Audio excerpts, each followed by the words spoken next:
ഹേ dears, ഇത്രയും ദിവസം video ഇടാതിരുന്നത് NCCയുടെ ക്യാമ്പായിരുന്നു. 10 ദിവസത്തെ ക്യാമ്പൊക്കെ കഴിഞ്ഞു. ഇനി കണ്ടിന്യൂസ് ആയിട്ട് വീഡിയോ ഇടാവേ. ഇത്രയും ദിവസം ഫോൺ എടുക്കാത്തതുകൊണ്ട് എന്തൊക്കെയാ സംഭവിച്ചതെന്ന് പോലും അറിയില്ല. പുതിയ പിള്ളേർ വന്നപ്പോഴാണ് ഇന്ന് പ്രവേശനോത്സവമാണെന്ന് അറിഞ്ഞത്. അതുപോലും അറിയുന്നുണ്ടായിരുന്നില്ല. അത് കഴിഞ്ഞിട്ട് കോളേജിലൊക്കെ എന്തൊക്കെ മാറ്റങ്ങൾ ഉണ്ടായി എന്നറിയാൻ വേണ്ടിയിട്ടുള്ള സെർച്ചിങ് ആണ് നിങ്ങളിപ്പോൾ കണ്ടുകൊണ്ടിരിക്കുന്നത്. തലയിലിടുന്ന ബാൻഡ് വേറെ എവിടെ ഇടാൻ കാണാഞ്ഞിട്ട് ആ കനാലിൽ കൊണ്ട് ഇട്ടേക്കുക. അവിടുന്ന് തപ്പിപ്പിടിച്ച് അതെടുത്തു. പിന്നെ വീട്ടിൽ പോകാനുള്ള സമയമായി. ഈ കണ്ടുകൊണ്ടിരിക്കുന്നത് വേറെ ഒന്നിൻ്റെയും തിരക്കല്ല, ഒരുങ്ങാനുള്ള തിരക്കാണ്. അമ്പലത്തിൻ്റെ അവിടെ എത്തിയപ്പോൾ അമ്പലത്തിലും എന്തോ മാറ്റമുള്ള പോലെ തോന്നി.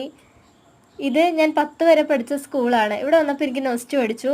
വീടിൻ്റെ അവിടെ എത്താറായപ്പോൾ നല്ല മഴയായി. മഴ വന്നു കഴിഞ്ഞാൽ നമുക്ക് ഇവിടെയൊക്കെ നന്നായിട്ട് വെള്ളം കയറും. ഇതുപോലെ നീന്തി പോകേണ്ട അവസ്ഥയാണ്. പിന്നെ വന്നിട്ട് ഫുഡ് കഴിച്ചു. ഈ ശല്യം വന്നോ എന്നുള്ള എക്സ്പ്രഷനാണ് പാണ്ഡുവിൻ്റെ മുഖത്ത്. പിന്നെ രാത്രിയിൽ പൂരിയും ചിക്കൻ കറിയൊക്കെ ആയിട്ട് ഇന്നലെ ആവശ്യമായിട്ട് ഫുഡ് കഴിച്ചു. അപ്പോൾ അത്രയൊക്കെ ഉള്ളൂ. ബൈ.